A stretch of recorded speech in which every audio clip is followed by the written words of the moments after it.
मैं चीमा साहब के ऊपर चली जाती हूँ, फिर एजाज में आपको मौका देती हूँ अगर आप मजीद इसके ऊपर इलेबरेट करना चाहें तो। चीमा साहब, आप बताइएगा, ये जो मुलाकात है आप इसको किस तरह से देख रहे हैं? ये कितना बड़ा ब्रेक थ्रू हो सकता है या नहीं हो सकता, खासकर ये जो खित्ते में पावर का बैलेंस है और भारत खासकर जब पाकिस्तान का वेस्टर्न बॉर्डर गर्म करने के लिए या वैसे भी अफगानिस्तान को अपने साथ मिलाना चाहता है? तो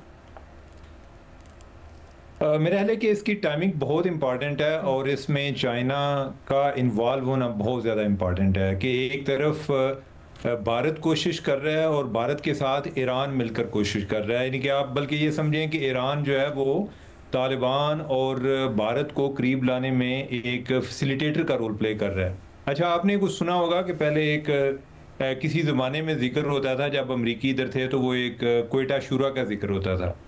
अच्छा, इसी तरह जो एक इनकी मशहदी शुरा भी है, यानी कि जो ईरान के शहर मशहद में थी, कि जो तालिबान उधर रहते रहे वो उधर की जो पासदारान इनकलाब हैं उनके करीब करीब हैं, जो उधर की एक डीप स्टेट तस्वर की जाती है और बहुत सारे धंधों में भी मुलव्वस हैं। अब ये है कि ये जो जो इब्राहिम सदर की बात हो रही थी, ये बेसिकली ये उस ग्रुप से हैं जो मशहदी शुरा है। और अगरचे ये बात दुरुस्त है, यानी कि एक फैक्चुअली अगर बात की जाए तो वो तो ये है कि वो गए थे अपने मेडिकल वीज़ा पे। अब ये है कि अगर वो गए हैं उधर तो मुलाकातें होना कोई ऐसी कोई आउट ऑफ क्वेश्चन नहीं है। यानी कि मुलाकातें तो हो जाना, ये कोई बंदा किसी वेकेशन पे भी गया हो कोई इस तरह का जिसके पास कोई अहम ओहदा हो तो उसकी मुलाकातें हो जाना। तो जो मैंने आपको पहले बात की कि वो मशहदी शुरा से हैं, वो ईरान के असर रसूख में ज्यादा हैं और ईरान जो है वो इस टाइम भारत के साथ भारत को और तालिबान को उनको करीब करने में या राब्ताकारी में वो अपना अहम रोल प्ले कर रहा है। अब दूसरी साइड पे अब आ गया चाइना। तो चाइना ने हमारी अगर हमारे अपने लेवल पर तो उनके साथ इंगेजमेंट काफ़ी है। जिस तरह एजाज ने बात की, साफ़ी साहब ने बात की कि जो हमारे स्पेशल एनवाई हैं मोहम्मद सादिक साहब, ये काफ़ी उनको इंगेज करते आए हैं। और जो तालिबान के हवाले से है ना, ये कई बाज़ ममालिक में होता है कि ज़्यादा को पॉलिसी लेवल पर होता है कि आपने को पॉलिसी लेवल पे इन्फ्लुएंस करना है या उनके पॉलिसी मेकर्स जो है उनको इन्फ्लुएंस करना है। जो तालिबान रजीम है ना, इधर आपके इंडिविजुअल कॉन्टेक्ट्स हैं, हर एक के साथ आपने उनको इंडिविजुअली इंगेज करना होता है। यानी कि जिस तरह मैंने जिक्र किया ना कि जिस तरह मुख्तलिफ शुराएं हैं तो वो भी यानी कि वो असर और रसूख में है, कोई किसी के है कोई किसी के है, तो आपने वो जो बाकी असर हैं उनको भी न्यूट्रलाइज करना होता है। तो मेरे ख्याल है कि ये एक बड़ी एक पॉजिटिव चीज़ है कोई चाइना के दरमियान में आना।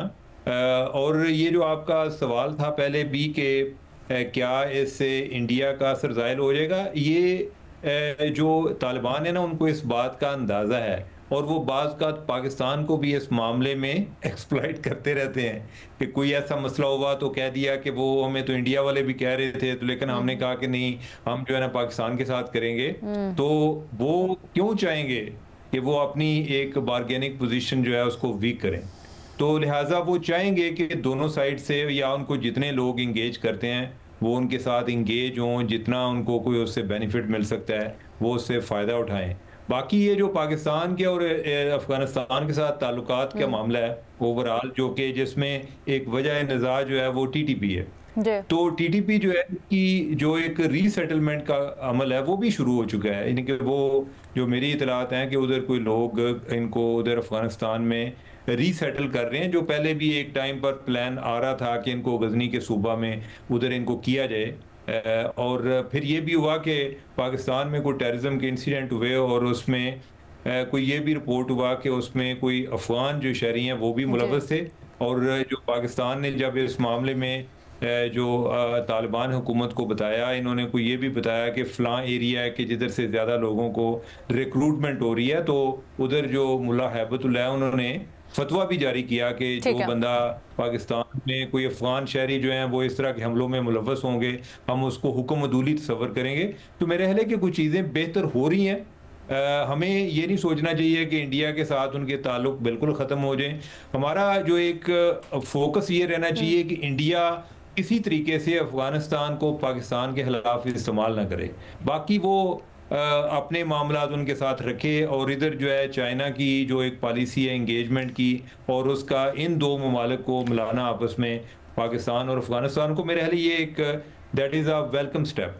बट सर इतने फ्रैक्शंस हैं ना अफगानिस्तान में, और जैसे आपने कहा कि हर एक के साथ फिर डील करना वो भी एक बहुत बड़ा चैलेंज होता है। बट ये जो सीपैक के अंदर अब इत्तेफाक हुआ है कि अफगानिस्तान तक इसको एक्सटेंड किया जाएगा, ये आप क्या समझते हैं, क्या वो भारत ईरान अफेक्ट न्यूट्रलाइज करने में कुछ किरदार अदा करेगा और कितना?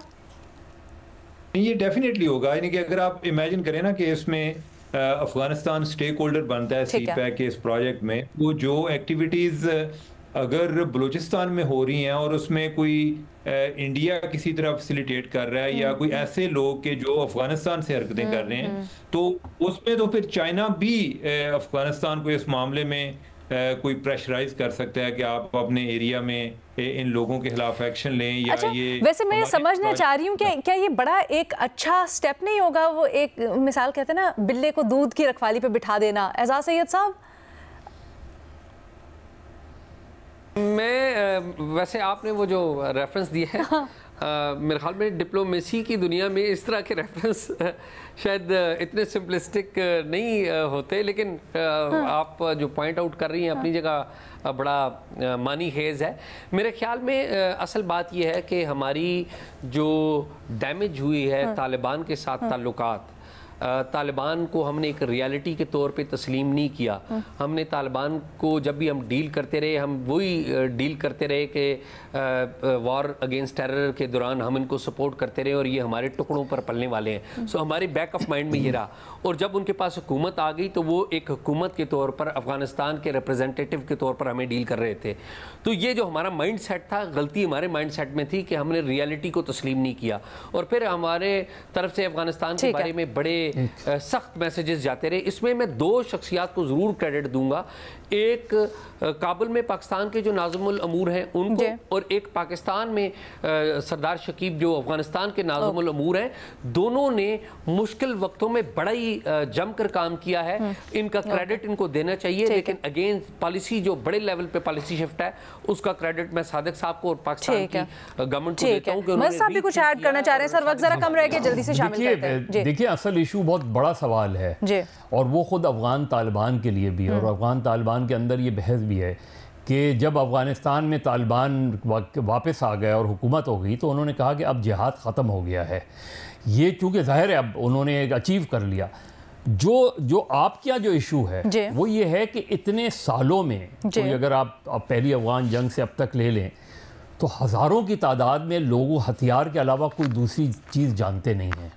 जो कभी जिहाद के नाम पे, कभी किसी और के नाम पे, उनको किस तरह आप इकोनॉमिकली सेटल करेंगे और सेटिस्फाई करेंगे, क्योंकि उन्होंने जंगो जदल के अलावा कोई चीज़ देखी नहीं है। ये एक बड़ा सवाल है जो अफगानिस्तान में भी हो रहा है, एड्रेस हो रहा है, और पाकिस्तान के लिए भी बड़ा सवाल है। अब बहुत से लोग दाइश में चले गए, बहुत से लोग मुख्तलिफ फिरका वाराना तंजीमों में चले गए। और सर ये सवाल हम उठाते भी रहे हैं वक्तन फ़वक्तन, और इसके ऊपर आप लोग तज्जिया भी करते रहे हैं। आई थिंक हमारे तज्जियाकारों की अप्रोच इसके ऊपर ऑलमोस्ट एक ही है कि जो मुलाकात हुई है ना सिर्फ ये इंतहाई सिग्निफिकेंट है बल्कि एक तरह से ब्रेक थ्रू भी कहा जा रहा है। अब आगे देखते हैं सिलसिले में मजीद क्या होता है।